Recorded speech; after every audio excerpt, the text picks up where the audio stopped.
It's time. She's spilling the tea. This is The Rumor Report with Angela Yee on The Breakfast Club.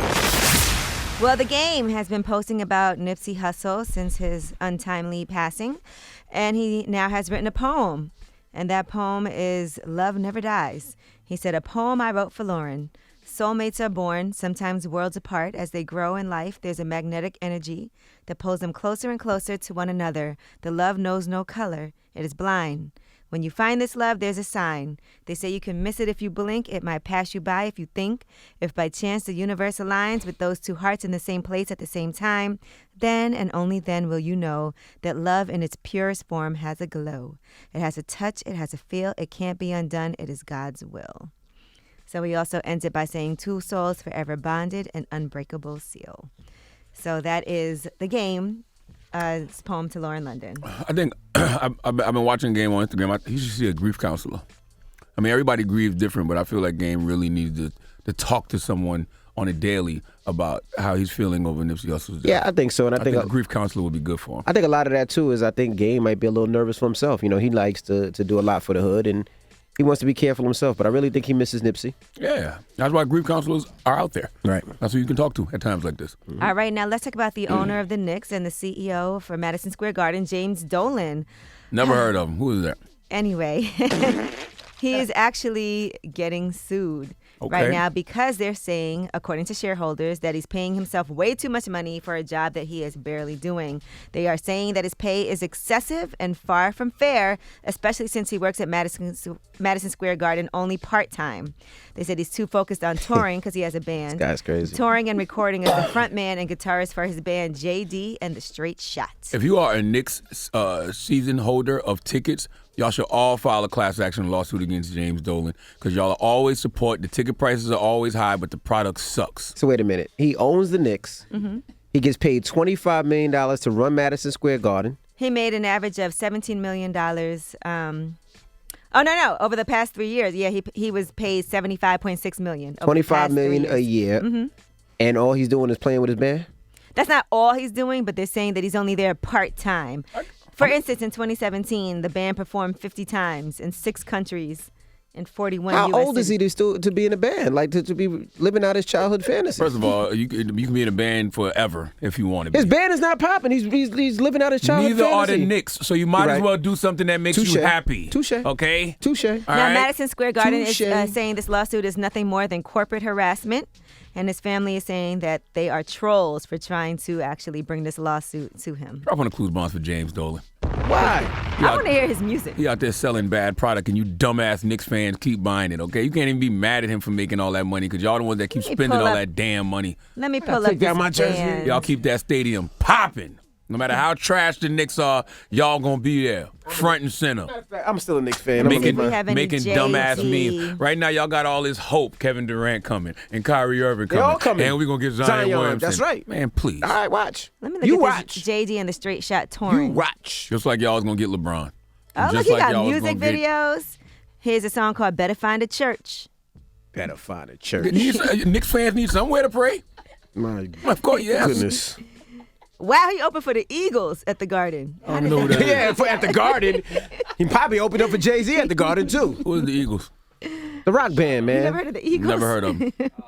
Look at He's this. lying. Oh, our camera guy actually plays a guitar, Steve. Oh, maybe he could join their band, too. Yeah, if you look at his Instagram, you can actually see his guitar playing abilities. Okay. Some of it's a little sad. All right, now let's talk about Bushwick Bill from the Geto Boys. He's fighting stage 4 pancreatic cancer. And yes, he was diagnosed back in February. He's doing intensive chemo treatments, but he says it's too early to tell how his body is responding. Here's what he said. And it's not like I'm afraid of dying, because if anyone knows anything about me from Ever So Clear, you know, I died and came back already in June 19th, 1991. So I know what it's like on the other side. So that's not what really it's about. It's about life and loving life and being there for family, and not just starting a dream or getting married or getting your first house and then finding out you got pancreatic cancer. You can't even live out the rest of your dream. You know, I just want people to be aware so that way when they set dreams and goals, they're healthy enough to fulfill and live. Damn. Listen, here's the thing: we all have to go. All of us have an expiration date. We just don't live like we do because we expect to be here a long time. Bushwick knows he doesn't have much time left, so he's probably freer than he's ever been. And we all need to live life like that. Live your life like your time is limited because it is. Well, he also kept his diagnosis private. He only had at first told close family and friends because, like we told you, he was diagnosed back in February. But he also is trying to set things up for his children. The reason why I'm doing 3 albums right now, because I notice when most celebrities pass, they really don't have nothing set up for their children and everything's in disarray. So I figure old music will sell, yes, but if I have new music for them and I have a book and I have a documentary and I have any other endeavors that I get into now, at least they'll have residual income from those things. Word. All right. Today there is you go. National Got a Prayer plan. Day. Yeah. So say a prayer for Bushwick Bill. Absolutely. Also say a prayer for Kurtis Blow. He's actually asking for prayers. He's at the hospital, and he's preparing for an aortic artery repair procedure. He actually had suffered a heart attack back in 2016. He collapsed and stopped breathing, and they gave him CPR, and then they transported him to a hospital. But right now he's having this surgery as well. So Lord you guys know have mercy. Kurtis Kurtis Blow Blow. as a hip-hop legend. Absolutely. Prayers up for Kurtis Blow. Okay, now Remy Ma. She has bailed out of jail. She actually is saying, and I'm going to tell you the whole story.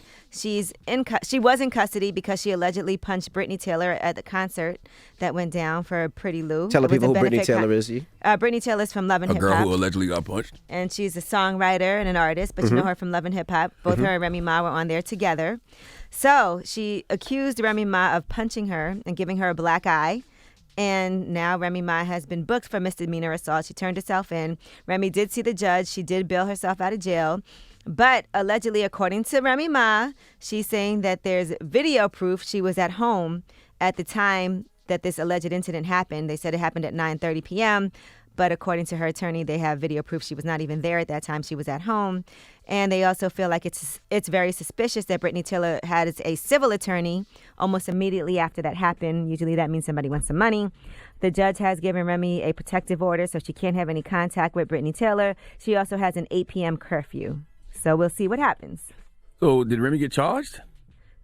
She bailed herself out. They Yeah, she got arrested her, charged. so She got charged. She bailed herself out. yeah. So $1,500 bail. We'll see what happens. Now, Kanye West is developing a series on Showtime, and that is with Jaden Smith playing a young alternate reality Kanye West. It's a half-hour limited anthology series, and they reported that the series is called Omniverse, and we'll see. This is Kanye West's first huge major thing. Remember, he was supposed to have a show before on HBO. I don't know. I don't remember. I don't know. Wasn't he supposed to have a show? Remember, they had shot the trailer and everything, I thought. I don't recall. It was a while ago. So we'll see what happens. You don't remember it was supposed to be like Curb Your Enthusiasm, kind of? I don't. I definitely Yeah, don't remember that's that. here. I can't believe y'all don't, because they actually shot it. That would have been amazing. And that was back in 2008. A Kanye West Curb Your Enthusiasm style show? Yeah, so now he's doing this. So here you go. And to see Jaden Smith, I'm sure a lot of people are going to tune in for that on Showtime. I'm Angela Yee, and that is your Rumor Report.